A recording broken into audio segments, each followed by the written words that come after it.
يا صباح السعادة والجمال والتفاؤل، صباحكم معطر بذكر الله.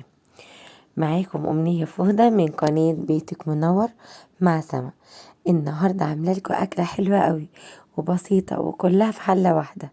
خليكي معايا لآخر الفيديو وإن شاء الله الفيديو يعجبك.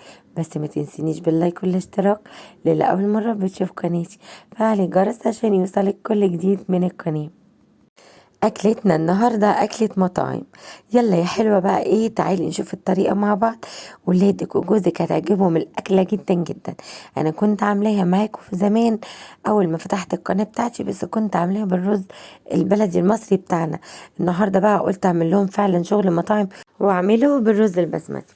انا بقى جبت حله حطيت فيها شويه زيت ومكعب زبده، سبتهم بقى يسخنوا حوالي ايه دقيقتين تلاتة كده على النار. وبعدين قمت نازله عليهم بالفراخ بتاعتي، طبعا بتكوني غسلاها كويس ايه ونقعها كويس في ميه وليمون، وبعدين تغسليها تاني وتبداي بقى تطبخي بيها. نزلت بقى ايه بالفراخ زي ما قلت لكم على الماده الدهنيه اللي كانت في الحله، وعليهم شويه توابل، بصل بودر، توم بودر، شويه فلفل، ومعلقه كبيره او معلقه ونص من بهارات الفراخ. واحنا عندنا بهارات الفراخ بتبقى إيه لونها كده مصفر، فطبعا بتديني النكهه اللي انا عايزاها، طعم ولون إيه زي بتاعه المطاعم بالظبط. إيه وميزه الكبسه ان بتبقى بهاراتها باينه فيها سنه. طبعا دي بهارات فراخ بتتجاب من عند العطار. انتوا لو عندكم اي نوع بهارات تاني تمام تمشي، بس بقى هتضطري تحطي معلقة كركم كبيرة عشان تديكي نفس اللون المصفر للرز بتاع الكبسة او المشويات عامة. بيبقى الرز بتاعها اصفر. فلازم تديها بقى اللون ده يا بالكركم يا بالبهارات اللي انا نزلت بيها. في اضافه تانية انا لسه حطاها دلوقتي قدامكم، فرمت بصلايه صغيره فرم ناعم جدا. ليه بقى فرمتها فرم ناعم؟ عشان انا مش عايزاها تبان في الرز، انا عايزاها تديني نكهه البصل بس مش عايزه احس بيها في الاكل. فنزلت بيها كده وشوحت الفراخ مع البصله الصغيره دي لحد برضو ما اخدت اللون الذهبي، وزودت كميه الميه طبعا المناسبه، وسبت الفراخ تتسلق براحتها. واول ما اتسلقت قمت مطلعاها ونزلت بكمية الرز اللي كانت عندي، كنت عاملة حوالي نص كيلو. طبعا كنت غاسلة الرز البسمتي الأول ونقعاه شوية كده في المية نص ساعة، وبعد كده نزلت بيه على الشوربة بتاعة الفراخ اللي أنا كنت غالية فيها الفراخ.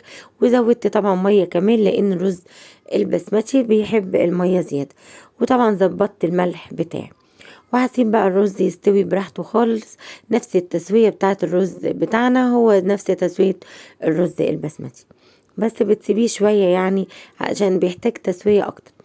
بالنسبة بقى للفراخ اللي انا طلعتها دي، هحط كده على وشها نقطتين زيت وادخلها تحت الشواية، انا عايزاها تاخد لون اغمق من كده. وكنت طبعا بسخن كده فحمية عشان هقول لكم بقى على التكية اللي فارقة يعني، وكأنه شغل كده مطاعم. والله ولادي اما اكلوه بألف هنا وشفا قالوا لنا يا ماما زي اللي بنجيبوه من المطعم بالظبط. بصراحة كان طعمه حلو جدا الرز اللي انا كنت عاملاه بتاع الكبسة. طبعا بقى بصوا بقى الفراخ خدت اللون تحت الشوايه وما كانش عندي ورق فويل، حطيت بقى فنجان طبعا كده وحطيت الفحمه عليهم شويه زيت وقفلت الغطا زي ما شفتي كده بالظبط. طبعا بقى الفحم هيدي بقى طعم جميل كده للفراخ وللرز، هتاكلي بقى احلى كبسه فراخ، والله كانت حكايه. وهتبدأي بقى ايه تشيلي بقى الفنجان بقى بالفحم دوت وتبدأي بقى تغرفي الاكل بتاعك. يا خبر على الجمال، وريحة الاكل كانت مالية البيت كله، حاجة كده وهم والله فعلا والله شغل مطاعم. زي كده ما بيقولوا شغل فاخر من الاخر. احنا كلنا عارفين ان الولاد بيعشقوا اكل بره، طيب احنا بقدر الامكان بقى نحاول نعملهم كل الاكل اللي بيتجاب من بره في البيت.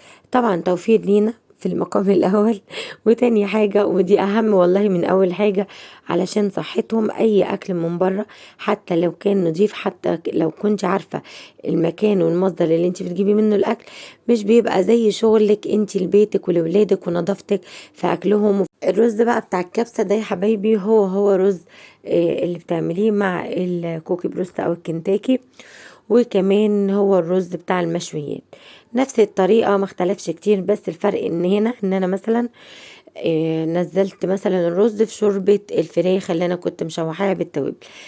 الرز مثلا المشويات بتعملي ايه؟ بتحطي البصلة المفرومة اللي انا كنت منزلاها دي فرم ناعم كده، عليها شوية التوابل نفس التوابل، تمام. وبعدين تحطي المية تغلي وبعدين تنزلي بالرز بس كده، وتقومي جايبه برضو فحمه مسخناها ونازله عليها بشويه زيت وقافله الغطا على الفحم، هيديكي نفس طعم رز المطاعم بالظبط. هو ده بس الفرق، ان هنا رز الكبسه ان انا سلقته في شوربه الفراخ اللي انا كنت مشوحاها بالبصل، بس هو ده الفرق. الاكل جميل وحلو، جربيه في البيت لولادك هيعجبهم جدا، والله عجبهم قوي. قالوا لي يا ماما ده زي اللي احنا بنجيبوه من بره بالظبط، حلو جدا وتحفة. وبصي كل الاكلة في حلة واحدة، يعني ما استهلكتش حلال كتير، ما كانش فيه مواعين كتير، اكلة حلوة وطعمة وفي نفس الوقت بصراحة موفرة جدا في المواعين. ما بتحتاجيش تغسلي مواعين كتير بعدها، زي مثلا المحشي، زي مثلا الكشري المصري. مع ان الكشري المصري دلوقتي برضو بقينا نعملوه كله في حلة واحدة، بيوفر علينا مواعين فظيعة كانت الاول بتعملها الاكلة يعني. اتمنى اكون فدتكم باي معلومة، انا بادئه اليوم معاكم اهو من اوله. الفيديو على ما ينزل لكم هيكون بعد الظهر. يلا بقى اللي محتاره في الاكل بتاعها، كل اللي هتجيبه نص كيلو رز بسمتي وفرخة واحدة، او مثلا لو هتجيب وراك هتجيب صدور، او حتى والله مع البانيه هتبقى جميلة جدا. بس الاول ايه؟ تشوحي البانيه كده الاول. يعني الاكل بيبقى عايز ابتكارات كده وشوية افكار، يعني فاهماني ازاي كده. وممكن تستبدلي الرز البسمتي بالرز المصري بتاعنا العادي خالص. انا عاملاه قبل كده بالرز المصري، كان حكايه وكان طعمه ما يختلفش كتير عن الرز البسمتي. بس انا زي ما قلت لكم حبيت اعمل لهم كده ايه، شغل مطاعم، علشان ايه كانوا عايزين يخرجوا وياكلوا بره. فانا قلت لهم ده وقت امتحانات، انا عندي كمان اعداديه السنه دي، ادعوا لي ربنا يا رب ينجح بنتي بمجموع كده حلو كبير بتفوق هي وزميلها، ومحمد في ستة. فقلت لهم لا ده مش وقته خالص خروج، ده وقت قعاد في البيت وركزة كده وكنا ومذاكرة. وكمان الجو مش مساعدنا، احنا عندنا الجو شتا جامد قوي. فقلت لهم لا انا هعمل لكم كل اللي انتوا عاوزينه في البيت. والله عجبتهم الاكله جدا، انبسطوا جدا جدا منها، بألف هنا وشفا على قلوبهم، وعجبت باباهم جدا. وصراحه كنت عامله معاها طبق كده ملوخيه، طبقين ملوخية حلوين. أنا عندي ولادي بيعشقوا الملوخية، حابة تعملي ملوخية اعملي، مش حابة أنا كان عندي شوربة يعني من قبل كده. مش حابة تعملي معها أي حاجة، شوية بطاطس كده محمرين تمام. ما فيش أي حاجة، هي الأكلة لوحدها تتاكل كده حيف. يعني هي فراخ والرز بتاعها الكبسة دي، يعني أكلة منفصلة كده بذاتها، مش محتاجة أي أكل إضافي جنبها. ممكن بقى شوية مخلل، شوية بطاطس مقلية، ممكن تجيبي شيبسي وإزازة بيبسي جنبها، بس مش محتاجة أكتر من كده. ما تنسونيش بقى باللايك والاشتراك وتعليق حلو من تعليقاتكم الجميلة. السلام عليكم ورحمة الله وبركاته.